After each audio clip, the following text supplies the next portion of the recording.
Question number 40 कहता है ozone क्या है तथा यह किसी परितंत्र को किस प्रकार प्रभावित करती है। आंसर है इसका ओजोन O3 एक ओजोन का फॉर्मूला होता है O3 एक गैसीय परत है जो वायुमंडल के ऊपरी स्तर में पाई जाती है। यह सूर्य से आने वाली पराबैंगनी विकिरण से पृथ्वी को सुरक्षा प्रदान करती है। यह पराबैंगनी विकिरण जीवों के लिए अत्यंत हानिकारक है। उच्च ऊर्जा वाले पराबैंगनी विकिरण ऑक्सीजन अणुओं O2 को विघटित कर स्वतंत्र ऑक्सीजन परमाणु बनाते हैं। अब देखिए O2 पर जब पराबैंगनी किरण पड़ता है तो O+O में टूट जाता है। अब देखिए इस प्रकार पराबैंगनी किरणें समाप्त हो जाती है। यदि ये किरणें समाप्त नहीं होती है तो ये पृथ्वी पर पहुंचकर जंतुओं के शरीर में कैंसर उत्पन्न करती है। फिर से देखते हैं ओजोन क्या है तथा यह किसी परितंत्र को किस प्रकार प्रभावित करती है। आंसर है ओजोन O3 एक गैसीय परत है जो वायुमंडल के ऊपरी स्तर में पाई जाती है। यह सूर्य से आने वाली पराबैंगनी विकिरण से पृथ्वी को सुरक्षा प्रदान करती है। यह पराबैंगनी विकिरण जीवों के लिए अत्यंत हानिकारक है। उच्च ऊर्जा वाले पराबैंगनी विकिरण ऑक्सीजन अणुओं O2 को विघटित कर स्वतंत्र ऑक्सीजन परमाणु बनाते हैं। जैसे O2 है इस पर जब पराबैंगनी विकिरण पड़ता है स्वतंत्र ऑक्सीजन बनाते हैं। देखिए कहता है इस प्रकार पराबैंगनी किरणें समाप्त हो जाती है। अगर यदि ये किरणें समाप्त नहीं होती अगर ये समाप्त नहीं होगी तो पृथ्वी पर पहुंचकर जंतुओं के शरीर में कैंसर उत्पन्न कर देती है। आगे क्वेश्चन नंबर 41 देखते हैं। कहता है पर्यावरण किसे कहते हैं। पर्यावरण किसे कहते हैं तो इसका आंसर है पर्यावरण शब्द की उत्पत्ति जो है परि एवं आवरण से मिलकर बना है। पर्यावरण शब्द की उत्पत्ति दो शब्दों से मिलकर बना है परि और आवरण। देखिए परि का अर्थ है चारों ओर का आवरण। परि का अर्थ है चारों ओर। परि का अर्थ क्या है चारों ओर। वो आवरण का अर्थ होता है घेरा। अर्थात हमारे चारों ओर जो भी दृश्यमान एवं अदृश्य वस्तुएं हैं वही पर्यावरण है। या इसका दूसरा आंसर भी लिख सकते हैं। क्या लिख सकते हैं यहाँ और दिया हुआ या तो ये आंसर लिखना है या ई आंसर लिखना है। इसमें कहता है हमारे आसपास जो भी पेड़ पौधे जीव जंतु वायु जल प्रकाश मिट्टी आदि तत्व है वही हमारा पर्यावरण है। फिर से देखते हैं पर्यावरण किसे कहते हैं। आंसर है पर्यावरण शब्द परि एवं आवरण से मिलकर बना है। पर्यावरण शब्द जो है परि एवं आवरण से मिलकर बना है। परि का अर्थ होता है चारों ओर। वो आवरण का अर्थ होता है घेरा। अर्थात हमारे चारों ओर जो भी दृश्यमान एवं अदृश्य वस्तु है मतलब जो दिखाई भी देता है या नहीं भी दिखाई देता है हमें वही हमारा पर्यावरण है। इसका एक और आंसर क्या होता है हमारे आसपास जो भी पेड़ पौधे जीव जंतु वायु जल प्रकाश मिट्टी आदि तत्व है वही हमारा पर्यावरण है। क्वेश्चन नंबर 42 कहता है ऑक्सी हीमोग्लोबिन क्या है। ऑक्सी हीमोग्लोबिन क्या है। इसका आंसर है हमारे शरीर के आरबीसी में हीमोग्लोबिन नाम का एक प्रोटीन पाया जाता है जिसका काम गैसों इनके O2 और CO2 का वहन करता है। जब हीमोग्लोबिन ऑक्सीजन में मिलता है तो उसे हम ऑक्सी हीमोग्लोबिन कहते हैं।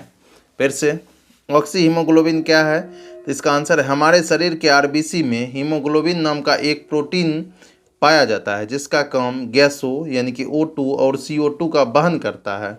अर्थात जब हीमोग्लोबिन जो है ऑक्सीजन से मिलता है तो उसे हम ऑक्सी हीमोग्लोबिन कहते हैं। क्वेश्चन नंबर 43 कहता है परितंत्र में अपघटकों की भूमिका बताएं। परितंत्र में अपघटकों की भूमिका बताएं। इसका आंसर है परितंत्र में अपघटकों की महत्वपूर्ण भूमिका है। परितंत्र में अपघटकों की क्या है महत्वपूर्ण भूमिका है। परितंत्र से अपघटकों को हटा देने पर मृतक जीव जंतुओं का ढेर लग जाएगा। उनके सड़े हुए शरीरों में तरह तरह के जीवाणु उत्पन्न हो जाएंगे जिससे अनेक प्रकार की बीमारी उत्पन्न हो जाएगी तथा पृथ्वी पर निवास करने वाली सारी जीव जंतुओं पर बुरा प्रभाव पड़ेगा। मिट्टी में उत्पादकों के लिए आवश्यक पोषक तत्वों की कमी भी हो जाएगी। फिर से परितंत्र में अपघटकों की क्या भूमिका है। कोई भी वस्तु अगर अपघटन नहीं होगा मतलब जब तक वो सड़ेगा गलेगा नहीं तब तक क्या होगा, वही पूछ रहा है। कहता है परितंत्र में अपघटकों की महत्वपूर्ण भूमिका है। परितंत्र से अपघटकों को हटा देने पर, अगर हम हटा देते हैं अपघटक को, तो मृतक जीव जंतु उसका गलेगा ही नहीं, सड़ेगा ही नहीं, तब क्या होगा, उसका ढेर लग जाएगा। उनके सड़े हुए शरीरों से तरह तरह के जीवाणु उत्पन्न हो जाएंगे, जिससे अनेक प्रकार की बीमारी उत्पन्न हो जाएगी तथा पृथ्वी पर निवास करने वाली सारी जीव जंतुओं पर बुरा प्रभाव पड़ेगा। मिट्टी में उत्पादकों के लिए आवश्यक पोषक तत्वों की कमी हो जाएगी। 44 नंबर क्वेश्चन देखते हैं। कहता उत्सर्जन क्या है, उसके दो प्रमुख अंगों का नाम लिखें। आंसर है इसका उपापचयी क्रियाओं के फलस्वरूप, उपापचयी क्रियाओं के फलस्वरूप बनने वाले उत्सर्जी पदार्थ को शरीर से बाहर निकालने की प्रक्रिया को उत्सर्जन कहते हैं। इसके प्रमुख उत्सर्जी अंग हैं वृक्क, त्वचा और फेफड़ा।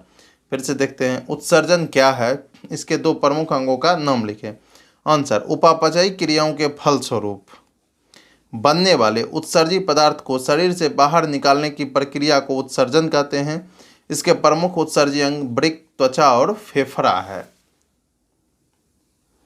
क्वेश्चन नंबर 45 कहता है पित्त क्या है, मनुष्य के पाचन में इसका क्या महत्व है। कहता है पित्त जो है गाढ़ा एवं हरा रंग का क्षारीय द्रव होता है, इसमें कोई एंजाइम नहीं होता है। पित्त क्या है, तो पित्त गाढ़ा एवं हरा रंग का क्षारीय द्रव है, इसमें कोई एंजाइम नहीं होता। अब कहता है मनुष्य के पाचन में इसका क्या महत्व है, तो आंसर है मनुष्य के पाचन में पित्त का महत्व, पहला यह आमाशय से आए भोजन को अम्लीय प्रभाव को क्षारीय बनाता है, यह आमाशय से आए भोजन के अम्लीय प्रभाव को क्या बनाता है, क्षारीय बनाता है। दूसरा है यह जीवाणुओं को मारता है तथा इसकी उपस्थिति में ही अग्नाशयी रस कार्य करता है। तीसरा है यह वसा में घुलनशील विटामिनों के अवशोषण में सहायक होता है। फिर से पित्त क्या है, मनुष्य के पाचन में इसका क्या महत्व है। आंसर है पित्त जो है गाढ़ा एवं हरा रंग का क्षारीय द्रव है, इसमें कोई एंजाइम नहीं होता है। मनुष्य के पाचन में इसका क्या महत्व है, तो मनुष्य के पाचन में इसका निम्नलिखित महत्व है। पहला यह आमाशय से आए भोजन के अम्लीय प्रभाव को क्षारीय बनाता है। दूसरा कहता है यह जीवाणुओं को मारता है तथा इसकी उपस्थिति में ही अग्नाशय रस कार्य करता है। तीसरा है यह वसा में घुलनशील विटामिनों के अवशोषण में सहायक होता है। अब क्वेश्चन नंबर 46 कहता है डीएनए आनुवंशिकता का आधार है कैसे। डीएनए जो है आनुवंशिकता का आधार है कैसे, तो आंसर है इसका डीएनए आनुवंशिकता का आधार है क्योंकि पहला इसमें दो गुण की क्षमता होती है। दूसरा यह सभी कोशिकाओं में पाया जाता है। तीसरा डीएनए की अनुकृति मूल डीएनए अणु की तरह ही होती है। फिर से कहता है डीएनए आनुवंशिकता का आधार है कैसे, हमको बताना है। कहता है डीएनए आनुवंशिकता का आधार है क्योंकि उसमें दो गुण की क्षमता होती है, यह सभी कोशिकाओं में पाया जाता है। तीसरा है डीएनए की अनुकृति मूल डीएनए अणु की तरह ही होती है। क्वेश्चन नंबर 47 देखते हैं। अब कहता है श्वसन की परिभाषा दें, श्वसन की परिभाषा दें। आंसर है वह जटिल जैविक रासायनिक प्रक्रम, वह जटिल जैविक रासायनिक प्रक्रम जिसमें कार्बनिक पदार्थों के चरणबद्ध ऑक्सीजन के फलस्वरूप ऊर्जा मुक्त होती है, कार्बन डाइऑक्साइड तथा जल बनते हैं, श्वसन कहलाता है। आंसर फिर से देखते हैं, श्वसन की परिभाषा दे। कहता है वह जटिल जैविक रासायनिक प्रक्रम जिसमें कार्बनिक पदार्थों के चरणबद्ध ऑक्सीकरण के फलस्वरूप ऊर्जा मुक्त होती है और कार्बन डाइऑक्साइड तथा जल बनते हैं, श्वसन कहलाता है। क्वेश्चन नंबर 48 कहता है पुनर्जनन क्या होता है। पुनर्जनन क्या होता है। आंसर है पुनर्जनन की एक विधि है जिसमें जीवों का शरीर किसी कारण से दो या दो से अधिक खंडों में बट जाता है तथा प्रत्येक खंड अपने खोए हुए भाग का पुनः विकास कर पूर्ण विकसित नए जीवों में परिवर्तित हो जाता है और सामान्य जीवन यापन करता है, जैसे स्पाइगोएरा, हाइड्रा तथा गलेनेरिया है। फिर से देखते हैं पुनर्जनन क्या होता है। कहता है पुनर्जनन जनन की एक विधि है जिसमें जीवों का शरीर किसी कारण से, कोई भी कारण बस, दो या दो से अधिक खंडों में बट जाता है तथा प्रत्येक खंड, जैसे दो टुकड़ा हो गया तो प्रत्येक खंड जो है अपने खोए हुए भाग को छोड़ करके जो है पुनः विकास कर पूर्ण विकसित हो जाता है और नए जीव में ही परिवर्तित हो जाता है और सामान्य जीवन यापन करने लगता है। जैसे देखिए स्पाइरोगायरा, हाइड्रा तथा गलेनेरिया है। अब क्वेश्चन नंबर 46 कहता है द्विखंडन एवं बहुखंडन में दो अंतर लिखें। द्विखंडन एवं बहुखंडन में दो अंतर लिखें। आंसर है इसका, एक तरफ द्विखंडन लिखें, एक तरफ बहुखंडन लिखेंगे। द्विखंडन देखिए, एक जीव से दो जीव बन जाते हैं। द्विखंडन में क्या होता है, एक जीव से दो जीव बन जाते हैं। अब देखिए बहुखंडन में क्या होता है, एक जीव से दो या दो से अधिक भी बन जाते हैं। द्विखंडन में कहता है एक या एक जीव से दो जीव बन जाते हैं, और बहुखंडन में क्या कहता है, एक जीव से दो या दो से अधिक जीव बन जाते हैं। दूसरा, यह अनुकूल परिस्थितियों में पूर्ण होता है। द्विखंडन जो है अनुकूल परिस्थितियों में पूर्ण होता है और बहुखंडन जो है प्रतिकूल परिस्थितियों में पूर्ण होता है। जैसे इसमें द्विखंडन, जैसे ठंडा है तो ठंडे में ही पूर्ण होगा, गर्मी है तो गर्मी में पूर्ण होगा, वर्षा है तो वर्षे में पूर्ण होगा। लेकिन बहुखंडन में ऐसी बात नहीं है, प्रतिकूल परिस्थिति में भी पूर्ण हो। जैसे अभी ठंडा है, गर्मी में भी पूर्ण हो जाएगा। जैसे कोई गर्मी है का मौसम है, ठंडा में भी पूर्ण हो जाएगा। तो यह है, फिर से देख लेते हैं। कहता है द्विखंडन एवं बहुखंडन में दो का अंतर लिखना है। कहता है आंसर में द्विखंडन में एक जीव से दो जीव बन जाते हैं। इसमें कहता है एक जीव से दो या दो से अधिक जीव बन जाते हैं। यह कहता है अनुकूल परिस्थितियों में पूर्ण होता है और ये जो है प्रतिकूल परिस्थितियों में भी पूर्ण होता है। अब देखते हैं क्वेश्चन नंबर 50। क्वेश्चन नंबर 50 कहता है तंत्रिका तंत्र के क्या कार्य हैं। तंत्रिका तंत्र के क्या कार्य हैं। आंसर है जंतुओं के शरीर में एक विशेष प्रकार का उत्तक होता है जिसे तंत्रिकीय उत्तक कहते हैं। अब अधिकांश जंतुओं में तंत्रिका तंत्र विभिन्न प्रकार के आंतरिक संवेदना या उद्दीपन जैसे भूख, प्यास, तृष्णा, रोग इत्यादि तथा बाह्य संवेदना जैसे भौतिक रासायनिक प्रभावों को ग्रहण करने का कार्य करती है।